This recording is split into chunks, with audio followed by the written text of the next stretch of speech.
हाँ भाई, 12th class बच्चों। टॉपिक यहाँ हमारा लास्ट क्लास का लिखा हुआ है जो कि था electric field intensity due to an electric dipole. और डाइपोल की एक्सिस के ऊपर हमने फाइंड आउट किया इलेक्ट्रिक फील्ड इंटेंसिटी। उसका स्टेप क्या था कि दो डाइपोल क्या होता है, डाइपोल मोमेंट क्या है, डाइपोल मोमेंट की सिग्निफिकेंस क्या है। तो ये सब हमारा लास्ट क्लास में हुआ, लास्ट लेक्चर में हुआ। आज भी हम डाइपोल के बारे में आगे करने वाले हैं एक टॉपिक, और वो टॉपिक होगा इलेक्ट्रिक फील्ड इंटेंसिटी निकालने। बट यहाँ ये पॉइंट बदल जाएगा, ये चेंज हो जाएगा। जो हमने एक्सिस पे फाइंड आउट की थी इंटेंसिटी डाइपोल की, वो एक्सिस ना होके वो होगी भाई इक्विटोरियल लाइन बोलते हैं उसको, या उसको एक और नाम से भी लिखा जाता है, पूछा जाता है, पर जो bisector line, perpendicular bisector line भी बोल देते हैं। ठीक है, तो उस लाइन के किसी पॉइंट पे निकालनी अब इलेक्ट्रिक फील्ड इंटेंसिटी। तो हेडिंग हमारी बनेगी बच्चों टॉपिक की electric field intensity due to electric dipole on equatorial line,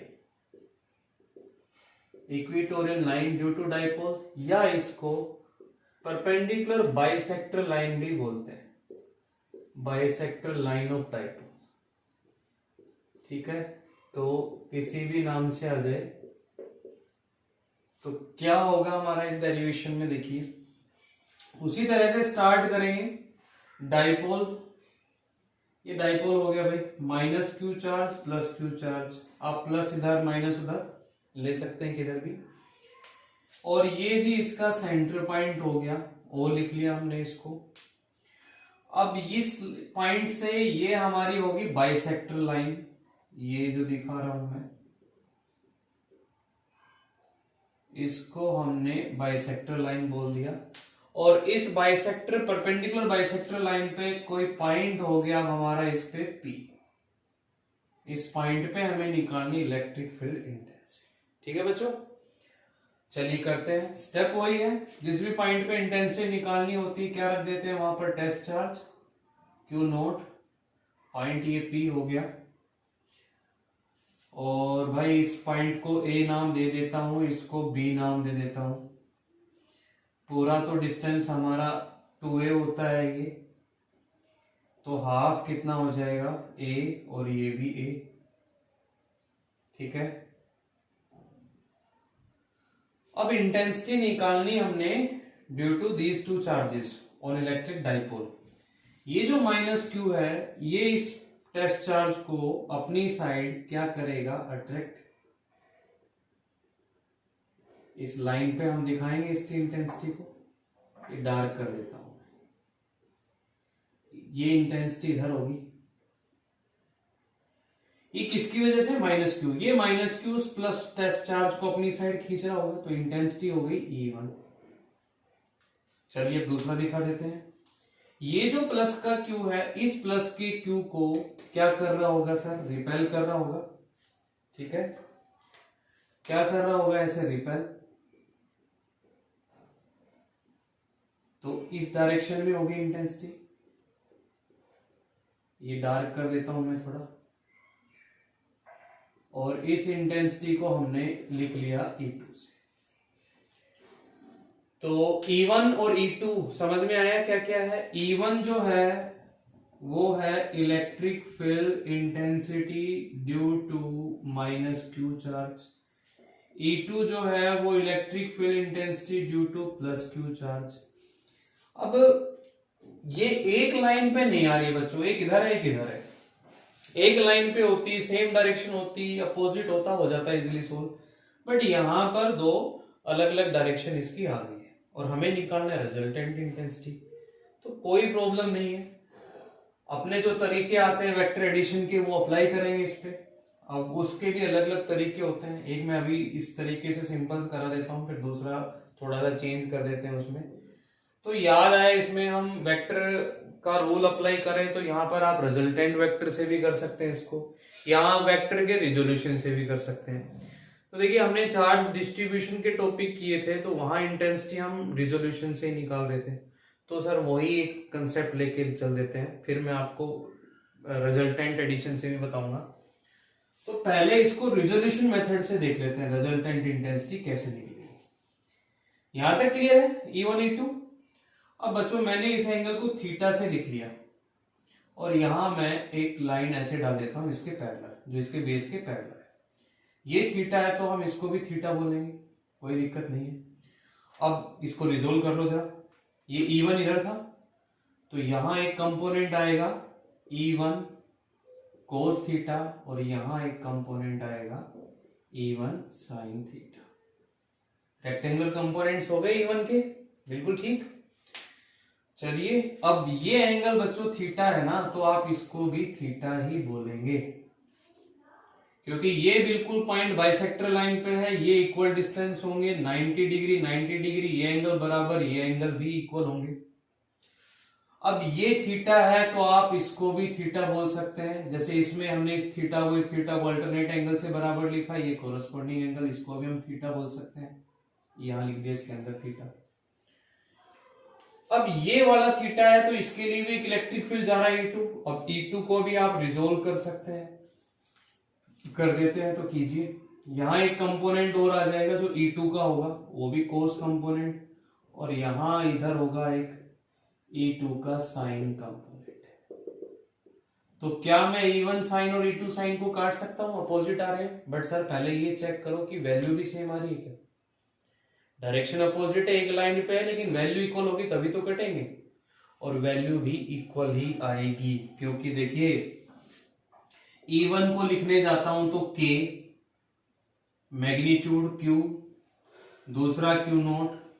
अच्छा बच्चों सेंटर से डिस्टेंस R मान लिया हमने, ठीक है, सेंटर से डिस्टेंस, तो ये कितना होगा अगर मैं इसमें पाइथागोरस लगाता हूं तो देखिए ये A है, ये R है, तो R square plus A square का अंडर रूट, यहां हम स्क्वायर करते हैं तो क्या आएगा, R square plus only A square आएगा, और नीचे अपॉन में Q नोट से Q नोट कैंसिल, किसकी वैल्यू आ गई, E1 की।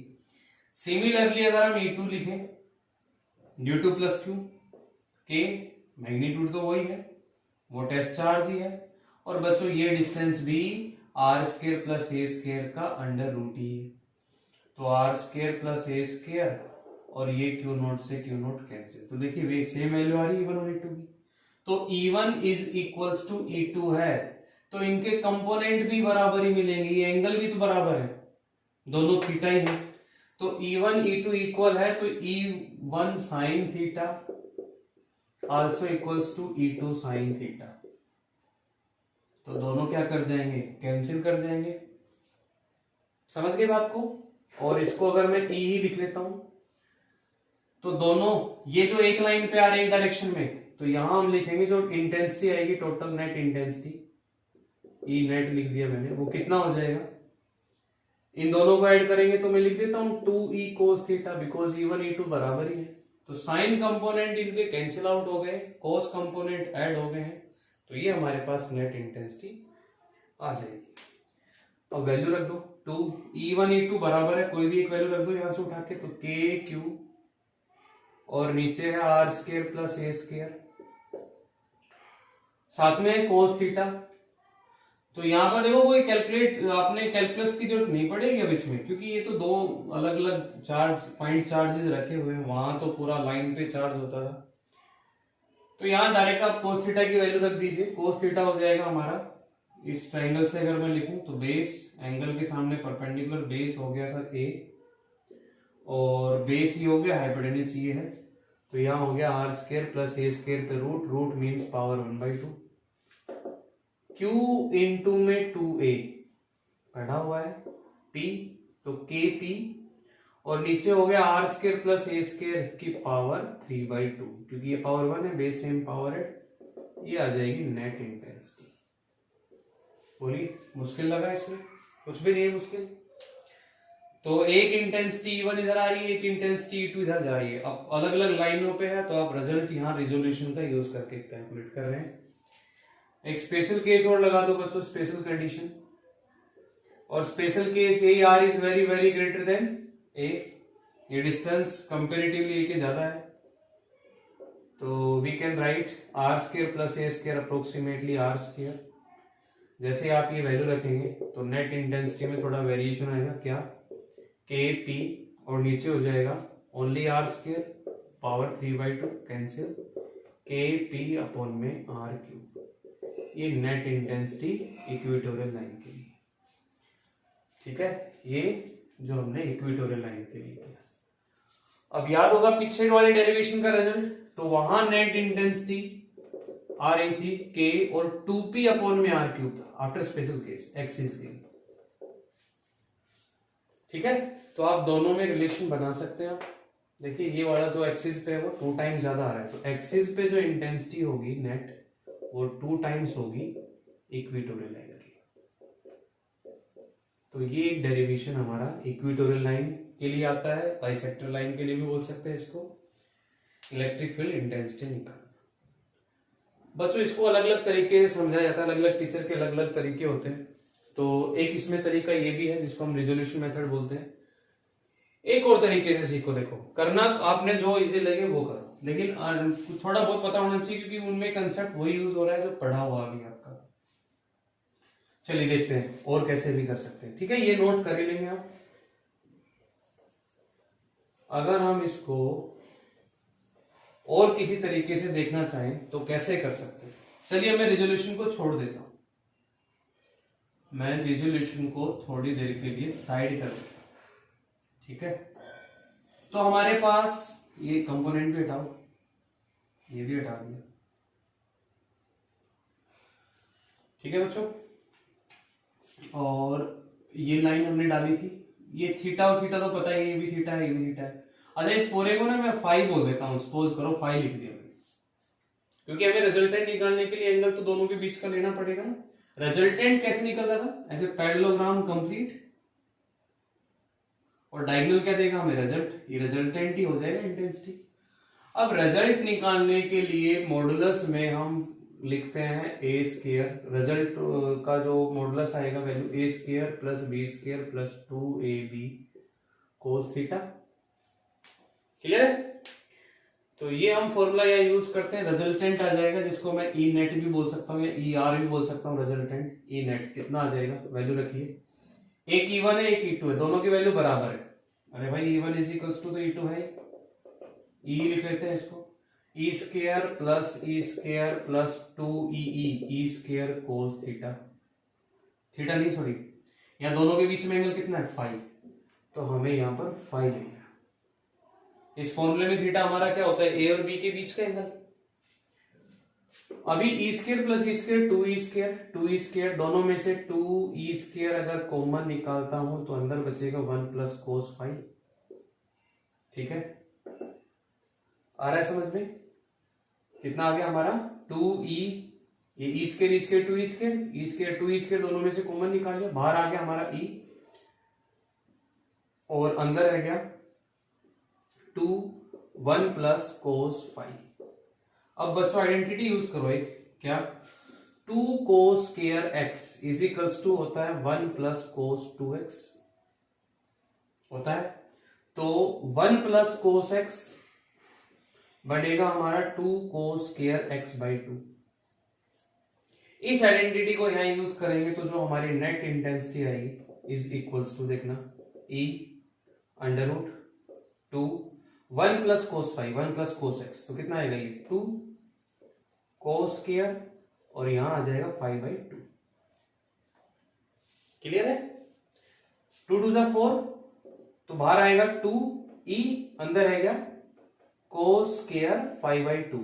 अच्छा ये 5/2 कितना है, 5/2 या 5 को अगर मैं इससे लिखूं तो थीटा प्लस थीटा लिख सकता हूं, means 2 theta is equals to 5।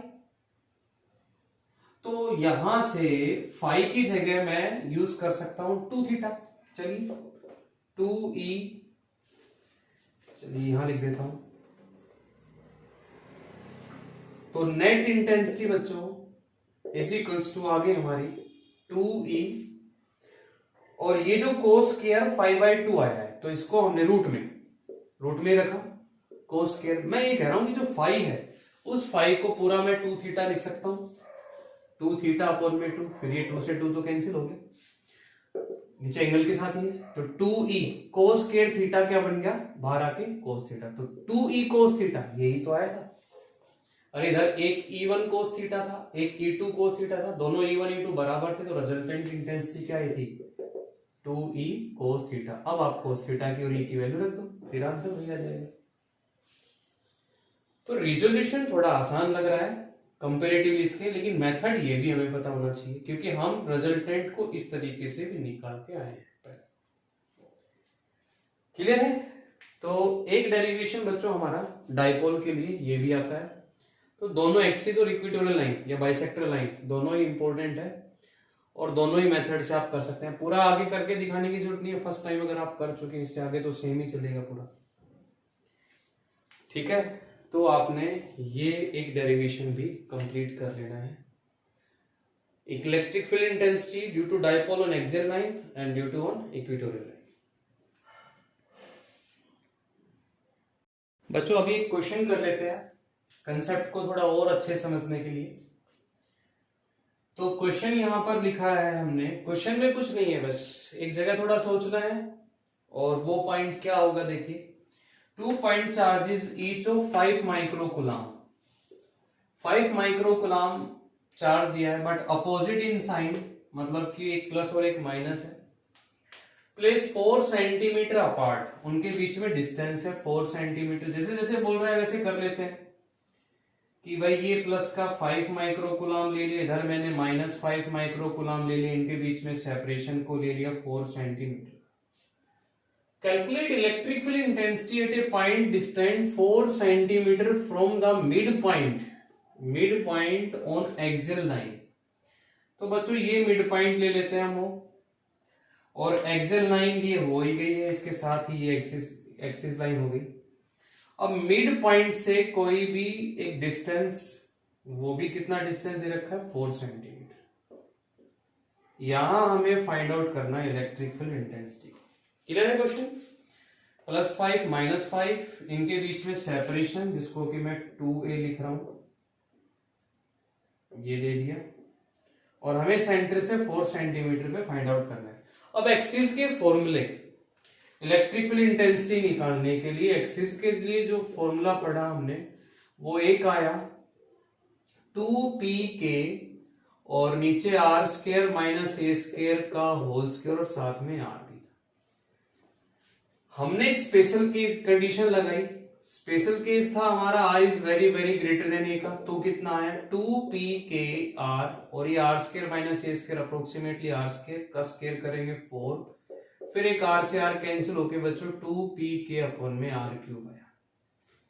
अब फॉर्मूले हमारे पास दो है एक्सिस के लिए, एक ये फॉर्मूला है और एक ये फॉर्मूला है। वैसे अब इस क्वेश्चन में ये डिसाइड करना है कि फॉर्मूला कौन सा यूज करना है। तो चलिए देखते हैं a कितना है, यहां से कहें तो ये 2a तो 4 सेंटीमीटर है, तो हाफ कितना हो जाएगा a होगा 2 सेंटीमीटर का, और r कितना है, r है 4 सेंटीमीटर। तो क्या मैं अब स्पेशल कंडीशन लगाऊंगी, स्पेशल केस, क्या मेरा r a से बहुत ज्यादा है, ओनली 2 टाइम्स ही तो है, तो कुछ ज्यादा नहीं है, तो फिर हमें इस क्वेश्चन को इस वाले फॉर्मूले से ही सोल्व करना पड़ेगा। आई बात समझ में? तो सर ऐसे कैसे आइडिया लगाएं कि इतना ज्यादा? तो देखिए जब वैल्यूज 10 टाइम्स 20 टाइम्स इतना जाने लगे तब आप लगाइए ये condition, r is very very greater than a। लेकिन 2 टाइम्स 3 टाइम्स के लिए हम ये कंडीशन नहीं अप्लाई करें। तो ऐसा थोड़ा ध्यान भी रखना जब ये क्वेश्चंस करो तो, कि कंडीशन लगेगी, स्पेशल केस लगेगा या नहीं लगेगा, जैसे इस क्वेश्चन में नहीं लगेगा। ठीक है, आया समझ में? चलिए एक क्वेश्चन और करते हैं, बना लेते हैं स्टेटमेंट, कैलकुलेशन उसकी अब हो जाएगी। सेकंड क्वेश्चन बच्चों मैं ये बोलता हूं आपसे कि ±2 माइक्रोकुलाम चार्ज, मतलब इलेक्ट्रिक डाइपोल है, और इनके बीच में सेपरेशन जिसको मैं 2a कह दूं, वो मान लो 2 सेंटीमीटर ले। तो एक इलेक्ट्रिक डाइपोल है, उनके बीच में चार्जेस के बीच में सेपरेशन है 2 सेंटीमीटर। अब इसने पूछा कि फाइंड आउट करना है आपने, find out electric field intensity at A point, ठीक है, which is 10 centimetre from both the charges, from both charges.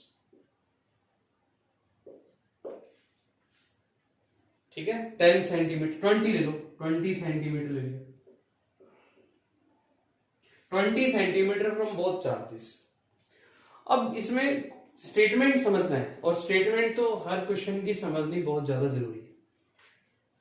तो आया समझ में? चलिए डायग्राम इसका अगर हम ड्रॉ करें तो कुछ ऐसे, यहां पर अगर दोनों चार्ज दिखाता हूं, ये प्लस का 2 माइक्रोकूलम ले लिया मैंने, यहां माइनस का 2 माइक्रोकूलम ले लिया, -2 माइक्रोकूलम, और इनके बीच में सेपरेशन 2a कितना दे रखा है बच्चों, 2 सेंटीमीटर क्वेश्चन में। अब क्वेश्चन को जब हम और आगे स्टडी करते हैं, पढ़ते हैं, रीड करते हैं, तो कहता है find out electric field intensity at A point which is 20 centimetre from both charges. इससे भी वो दूरी 20 की और इससे भी वो दूरी 20 की हो, तो ऐसा एक्सिस पे तो हो नहीं सकता है भाई।